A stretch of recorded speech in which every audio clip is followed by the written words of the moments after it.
ओम नमो भगवते वासुदेवाय। सभी वैष्णव भक्तों को जय श्री राधे कृष्ण। पंचमो अध्याय भगवान के यश कीर्तन की महिमा और देवर्षि नारद जी का पूर्व चरित्र। सूत जी कहते हैं, तदनंतर सुखपूर्वक बैठे हुए वीणा पाड़ी परम यशस्वी देवर्षि नारद ने मुस्कुराकर अपने पास ही बैठे ब्रह्मर्षि व्यास जी से कहा। नारद जी ने प्रश्न किया, महाभाग व्यास जी, आपके शरीर एवं मन दोनों ही अपने कर्म एवं चिंतन से संतुष्ट है ना? अवश्य ही आपकी जिज्ञासा तो भली भांति पूर्ण हो गई है, क्योंकि आपने जो यह महाभारत की रचना की है वह बड़ी ही अद्भुत है। वह धर्म आदि सभी पुरुषार्थों से परिपूर्ण है। सनातन ब्रह्म तत्व को भी आपने खूब विचारा है और जान भी लिया है। फिर भी प्रभु, आप अकृतार्थ पुरुष के समान अपने विषय में शोक क्यों कर रहे हैं? व्यास जी ने कहा, आपने मेरे विषय में जो कुछ कहा है वह सब ठीक है। वैसा होने पर भी मेरा हृदय संतुष्ट नहीं है। पता नहीं इसका क्या कारण है। आपका ज्ञान अगाध है। आप साक्षात ब्रह्मा जी के मानस पुत्र हैं, इसलिए मैं आपसे ही इसका कारण पूछता हूँ। नारद जी, आप समस्त गोपनीय रहस्यों को जानते हैं, क्योंकि आपने उन पुराण पुरुष की उपासना की है जो प्रकृति पुरुष दोनों के स्वामी हैं और असंग रहते हुए ही अपने संकल्प मात्र से गुणों के द्वारा संसार की सृष्टि, स्थिति और प्रलय कल्प। आप सूर्य के भांति तीनों लोकों में भ्रमण करते रहते हैं और योग बल से प्राणवायु के समान सबके भीतर रहकर अंतःकरणों के साक्षी भी हैं। योगानुष्ठान और नियमों के द्वारा परब्रह्म और शब्द ब्रह्म दोनों की पूर्ण प्राप्ति कर लेने पर भी मुझ में जो बड़ी कमी है उसे आप कृपा करके बतलाइए। नारद जी ने कहा, व्यास जी, आपने भगवान के निर्मल यश का गान प्रायः नहीं किया। मेरी ऐसी मान्यता है कि जिससे भगवान संतुष्ट नहीं होते वह शास्त्र या ज्ञान अधूरा है। आपने धर्म आदि पुरुषार्थों का जैसा निरूपण किया है, भगवान श्री कृष्ण की महिमा का वैसा निरूपण नहीं किया। जिस वाणी से चाहे रस भाव अलंकार आदि से युक्त ही क्यों ना हो, जगत को पवित्र करने वाले भगवान श्री कृष्ण के यश का कभी गान नहीं होता। वह तो कौओं के लिए उच्छिष्ट फेंकने के स्थान के समान अपवित्र मानी जाती है। मानसरोवर के कंपनीय कमल वन में विहरने वाले हंसों की भांति ब्रह्मधाम में विहार करने वाले भगवत चरणारविंदाश्रित परमहंस भक्त कभी उसमें रमण नहीं करते। इसके विपरीत जिसमें सुंदर रचना भी नहीं है और जो दूषित शब्दों से युक्त भी है, परंतु जिसका प्रत्येक श्लोक भगवान के सुयश सूचक नामों से युक्त है, वह वाणी लोगों के सारे पापों का नाश कर देती है, क्योंकि सत्पुरुष ऐसी ही वाणी का श्रवण, गान और कीर्तन किया करते हैं। वह निर्मल ज्ञान भी जो मोक्ष की प्राप्ति का साक्षात साधन है, यदि भगवान की भक्ति से रहित हो तो उसकी उतनी शोभा नहीं होती। फिर जो साधन और सिद्धि दोनों ही दशाओं में सदा ही अमंगल रूप है, वह काम्य कर्म और जो भगवान को अर्पण नहीं किया गया है, ऐसा अहेतुक निष्काम कर्म भी कैसे शोभित हो सकता है? महाभाग व्यास जी, आपकी दृष्टि अमोघ है, आपकी कीर्ति पवित्र है। आप सत्यपरायण एवं दृढ़व्रत हैं, इसलिए अब आप संपूर्ण जीवों को बंधन से मुक्त करने के लिए समाधि के द्वारा अचिंत्य शक्ति भगवान की लीलाओं का स्मरण कीजिए।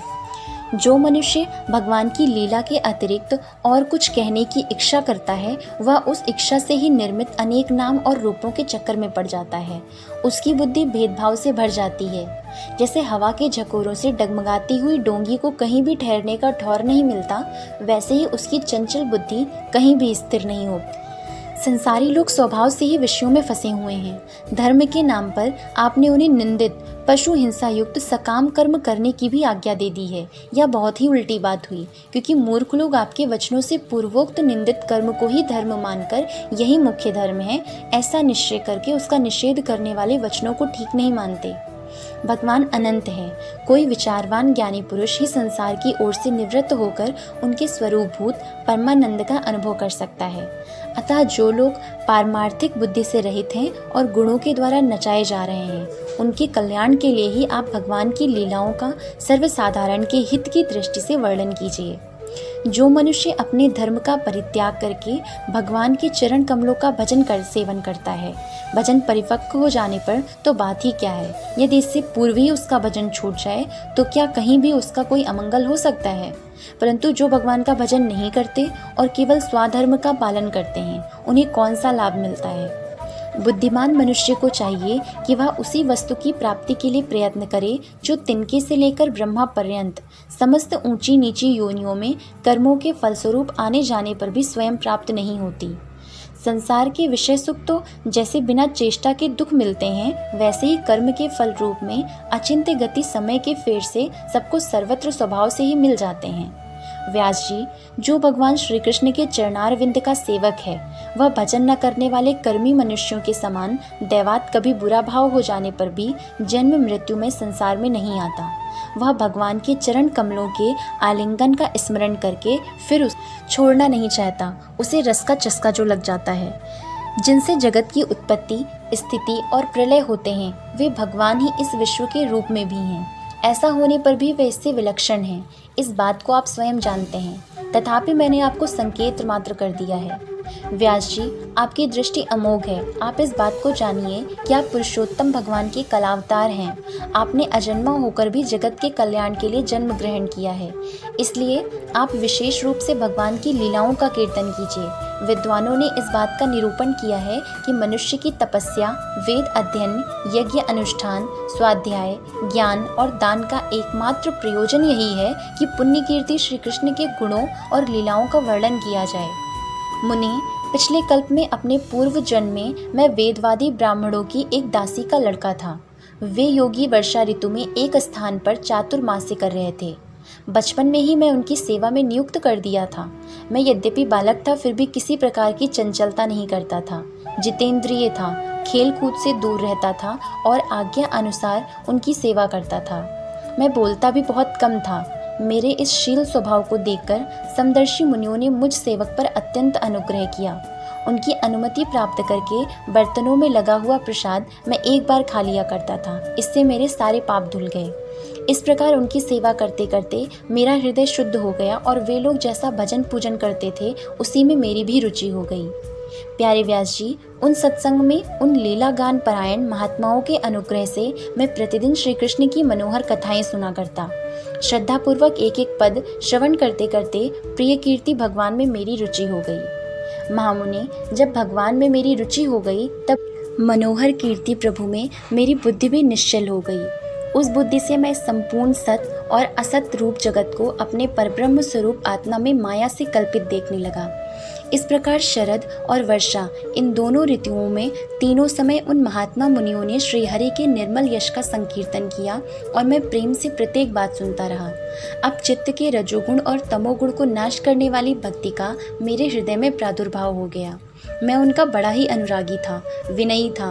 उन लोगों की सेवा से मेरे पाप नष्ट हो चुके थे। मेरे हृदय में श्रद्धा थी, इंद्रियों में संयम था एवं शरीर, वाणी और मन से मैं उनका आज्ञाकारी था। उन दीन वत्सल महात्माओं ने जाते समय कृपा करके मुझे उस गुह्यतम ज्ञान का उपदेश किया, जिसका उपदेश स्वयं भगवान ने अपने श्रीमुख से किया है। उस उपदेश से ही जगत के निर्माता भगवान श्री कृष्ण की माया के प्रभाव को मैं जान सका, जिसके जान लेने पर उनके परम पद की प्राप्ति हो जाती है। सत्य संकल्प व्यास जी, पुरुषोत्तम भगवान श्री कृष्ण के प्रति समस्त कर्मों को समर्पित कर देना ही संसार के तीनों तापों की एकमात्र औषधि है। यह बात मैंने आपको बतला दी। प्राणियों को जिस पदार्थ के सेवन से जो रोग हो जाता है, वही पदार्थ चिकित्सा विधि के अनुसार प्रयोग करने पर क्या उस रोग को दूर नहीं करता? इसी प्रकार यद्यपि सभी कर्म मनुष्यों को जन्म मृत्यु रूप संसार के चक्र में डालने वाले हैं, तथापि जब वे भगवान को समर्पित कर दिए जाते हैं, तब उनका कर्मपना ही नष्ट हो जाता है। इस लोक में जो शास्त्र विहित कर्म भगवान की प्रसन्नता के लिए किए जाते हैं, उन्हीं से पराभक्ति युक्त ज्ञान की प्राप्ति होती है। उस भगवदर्थ कर्म के मार्ग में भगवान के आज्ञा अनुसार आचरण करते हुए लोग बार बार भगवान श्री कृष्ण के गुण और नामों का कीर्तन तथा स्मरण करते हैं। प्रभु, आप भगवान श्री वासुदेव को नमस्कार है। हम आपका ध्यान करते हैं। प्रद्युम्न, अनिरुद्ध और संकर्षण को भी नमस्कार है। इस प्रकार जो पुरुष चतुर्व्यूह रूपी भगवान मूर्तियों के नाम द्वारा प्राकृत मूर्ति रहित अप्राकृत मंत्र मूर्ति भगवान यज्ञ पुरुष का पूजन करता है, उसी का ज्ञान पूर्ण एवं यथार्थ है। ब्रह्मन, जब मैंने भगवान की आज्ञा का इस प्रकार पालन किया, तब इस बात को जानकर भगवान श्री कृष्ण ने मुझे आत्मज्ञान, ऐश्वर्य और अपनी भाव रूपा प्रेम भक्ति का दान किया। व्यास जी, आपका ज्ञान पूर्ण है। आप भगवान की ही कीर्ति का, उनकी प्रेममयी लीला का वर्णन कीजिए। उसी से बड़े बड़े ज्ञानियों की भी जिज्ञासा पूर्ण होती है। जो लोग दुखों के द्वारा बार बार रौंदे जा रहे हैं, उनके दुख की शांति इसी से हो सकती है और कोई उपाय नहीं है। ओम नमो भगवते वासुदेवाय। जय Shri Radhe Krishna. Like and subscribe the Kanha's Introvert Yogini and stay tuned for the next videos. जय श्री राधे कृष्ण।